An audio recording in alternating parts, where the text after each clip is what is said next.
Спустя неделю после ЧП река вернула погибшего. В минувшие выходные водолазы Республиканской службы спасения нашли тело провалившегося под лед водителя в Верхневилюйском Улусе. Подробности у Афанасия Николаева.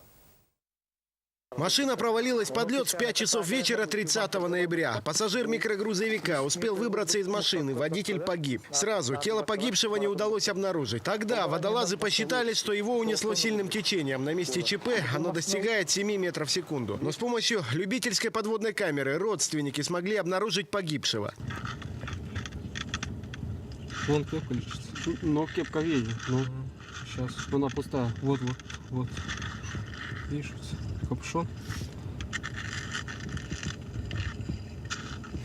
Повернуть.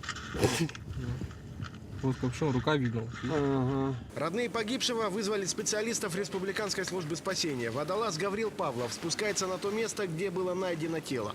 Буквально в считанные минуты спасатель возвращает тело погибшего родным.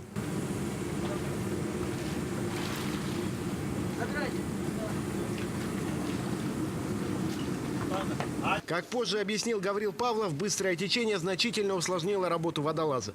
Даже учитывая общий вес снаряжения в почти 80 килограмм, спасателя сносило вниз по реке. В то же время, по непонятным причинам, без какой-либо ямы или зацепа, погибший оставался на месте. Тело находилось прямо над спусковым концом. Спустился, он там находился. Подожди, здесь течение сильное, но почему-то его не унесло. Тонувший лежал лицом вниз. Течения его нет, не унесло, он так зацепился, да? Нет, он просто лежал. По сообщению ГИМС района, мужчина выехал на лед, проигнорировав сигналы контролера переправы. Учитывая, что вес автомобиля достигал 7 тонн, а предельно допустимый вес на ледовой дороге был 4 тонны, машина провалилась. Служба спасения предупреждает: соблюдайте весовой режим. Если выше тоннаж, значит, не надо рисковать своей жизнью.